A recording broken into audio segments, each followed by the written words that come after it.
dipersiapkan seorang dokter untuk siap terlibat dalam pengabdian masyarakat secara profesional? Oke, ini kita mempersiapkan mahasiswa menjadi dokter yang baik ya. Ini kan dalam suatu sistem ya, istilahnya mereka memang harus jadi dokter yang baik gitu ya. Ini ada di setiap apa yang kita berikan ya. Jadi di setiap kurikulum itu kita selalu melihat supaya kita dapat mendidik dokter yang memang profesional, unggul gitu ya, tangguh gitu ya. Nah seperti itu. Jadi bagaimana seperti yang paling sederhana misalnya kan ada ya komunikasi interpersonal kan dapat ya. Itu sebenarnya adalah hal yang sangat penting gitu. Bukan hanya saat kita anamnesis ke pasien gitu.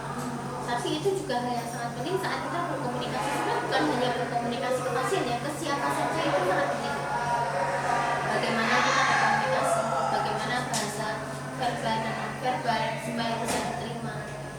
Nanti kalau ke masyarakat pun mereka akan melihat seperti itu kan. Jadi supaya mereka terbuka itu bagaimana kita bahasanya kepada mereka. Kalau kita bahasanya kaku gitu istilahnya jutek gitu ya. Itu kan masyarakat juga sudah ilfil duluan ya.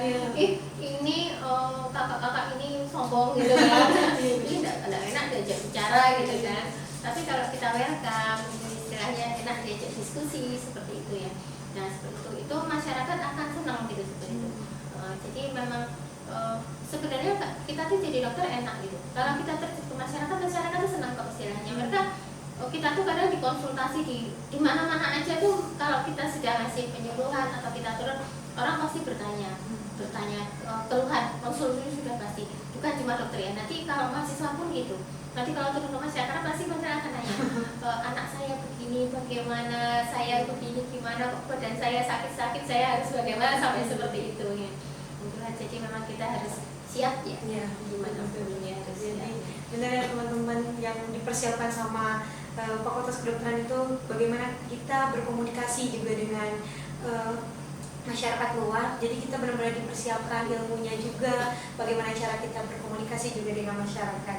Baik dokter, mungkin dok bagi teman-teman mahasiswa kedokteran nih dok, apa saja sih program atau kegiatan yang dapat kita lakukan yang dapat diikuti mahasiswa kedokteran untuk membawa manfaat pasca perkuliahan? Program untuk pengabdian masyarakat ya banyak sebenarnya ya. Kan ada tuh penelitian dosen ya. Iya dok. Misalnya penelitian dosen boleh tuh ikut untuk pengabdian masyarakat sebagai pengalaman terjun ke masyarakat. Kemudian sebenarnya ada banyak ya. Pengabdian masyarakat dosen itu kan banyak ya.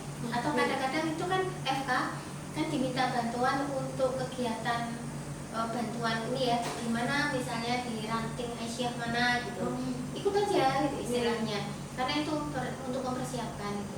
Saya teringat saya pernah dulu punya teman begitu, teman dia kebetulan dari luar Jawa, jadi tidak bisa bahasa Jawa gitu ya. Dan kita kan ke masyarakat ke pelosok gitu ya istilahnya. Nah itu bahasa itu jadi kendala gitu istilahnya. Seperti itu. Jadi memang nah teman-teman ini ada yang ini, ada yang mereka akhirnya belajar, ada kalau tidak mampu belajar ya akhirnya mereka akan terkendala gitu. Bagaimana berkomunikasi dengan masyarakat gitu. Tapi itu kan jadi pengalaman gitu kan.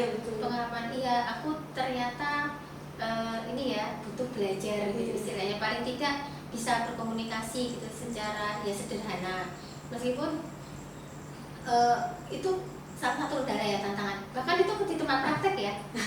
Ya kadang-kadang kita ketemu kendala bahasa, kadang-kadang bisa ya. Kadang misalnya pada orang tua gitu, orang tua tidak bisa bahasa Indonesia, sementara dokternya mungkin bukan dari wilayah situ gitu. Nah seperti itu kan itu bisa, atau itu tetap atau misalnya begini, saya tidak bisa bahasa ini ya Mandarin ya, saya dapat pasien nih orang pernah begitu akhirnya tapi selalu ada jalan istilahnya, karena itu tadi teknologi bisa kita manfaatkan ya. Itu ada pakai aplikasi, jadi kita komunikasinya pakai ini, pakai chatting gitu. Jadi sudah langsung ditranslate seperti itu. Itu tapi itu memang jadi terhambat ya istilahnya, tapi itu bisa berjalan. Bagaimana itu menghadapi seperti itu? Harus Kalau siap. ada hambatan-hambatan kita juga harus siap ya dok, mempersiapkan bagaimana hambatan itu bisa kita lalui.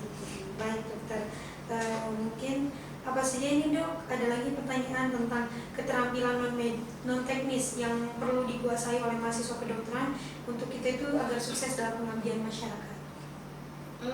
Soft skill ya. Iya betul. Itu tentu bagaimana kita kemampuan berkomunikasi, kemudian kemampuan untuk manajemennya ya, kegiatan, kemudian leadership itu kan harus ya. Bagaimana kita harus memang idealnya memang kita tidak boleh ya cuma belajar aja, tidak pernah melatih keterampilan untuk ini ya ke masyarakat ya. Dan itu nanti lama-lama akan terlatih dengan jam terbang gitu. Kalau sering terjun ke masyarakat, lama-lama bahasanya pun akan enak ke masyarakat. Seperti misalnya kalau kita terjun ke masyarakat, bahasa kita kan tidak boleh pakai bahasa medis ya. Iya. Nah, bagaimana sih bahasa yang dipahami masyarakat itu? Jadi misalnya, dimengerti ya. mudah dimengerti. Kalau kita pakai istilah-istilah medis gitu, masyarakat, aduh, mereka bingung, mereka sudah bingung, bertanya, tambah bingung lagi, tidak paham gitu ya. Bukannya kita dilihat, ini pinter bukannya, tapi ini piye jelasnya kan gitu ya. Seperti itu. Jadi bagaimana kita bisa berbaur kepada mereka. Baik. Jadi itu ya teman-teman, soft skill yang harus dilatih itu bagaimana cara kita yang pertama-tama yang sering aku dengar nih dari dokter dari tadi itu komunikasi. Bagaimana kita komunikasi baik ya dok dengan masyarakat, bagaimana kita cara menyampaikannya kepada masyarakat itu seperti apa agar mudah dimengerti. Nih teman-teman sekalian mungkin yang mau bertanya boleh nih di kolom komentar. Mumpung kita nih, waduh masya Allah bisa langsung nanya nih sama wakil dekan kita yang beliau juga sangat luar biasa dalam pengabdian masyarakat. Boleh nih teman-teman.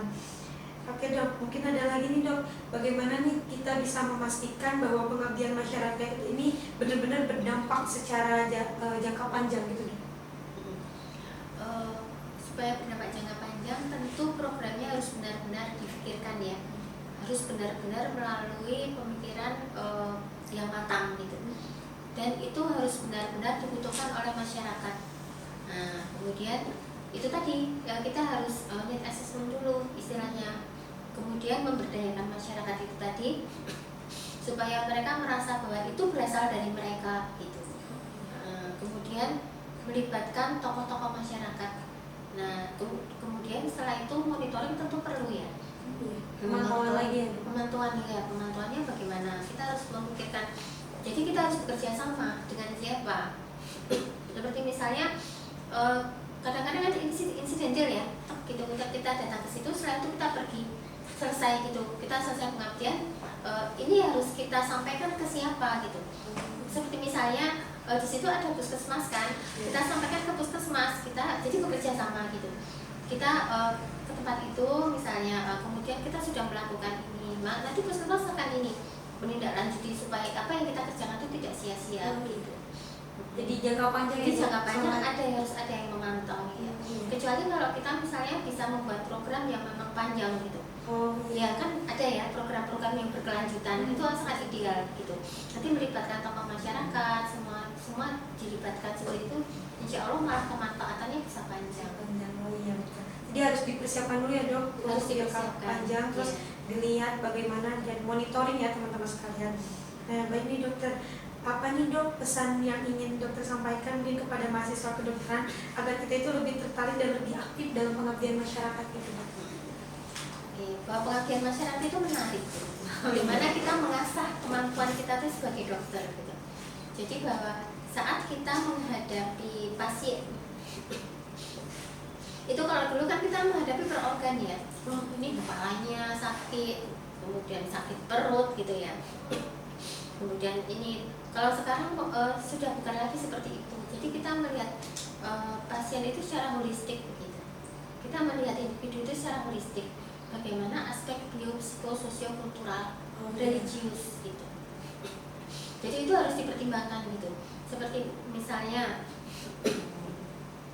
seorang pasien, misalnya pasien diabetes gitu ya, kita bukan hanya melihat diabetesnya, tapi bagaimana misalnya keluarga dia istilahnya, bagaimana perasaan dia istilahnya, bagaimana dia tentu terbeban gitu ya.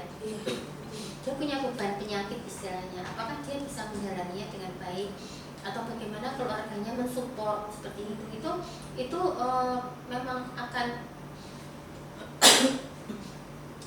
akan ke keberhasilan pengobatan begitu. Bagaimana nanti, jadi keberhasilan terapi bagaimana itu sangat penting. Jadi sekarang memang sudah ditekankan seperti itu. Jadi sebagai mahasiswa harus belajar nih, harus belajar dengan banyak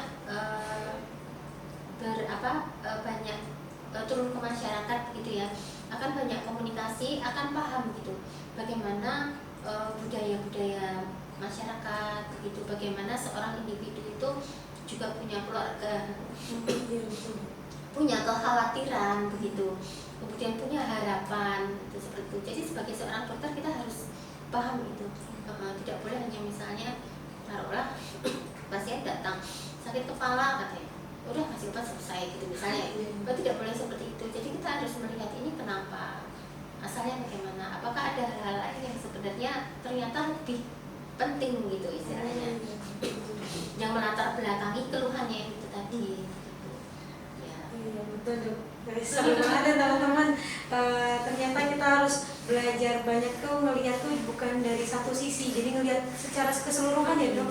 Ngelihat secara keseluruhan.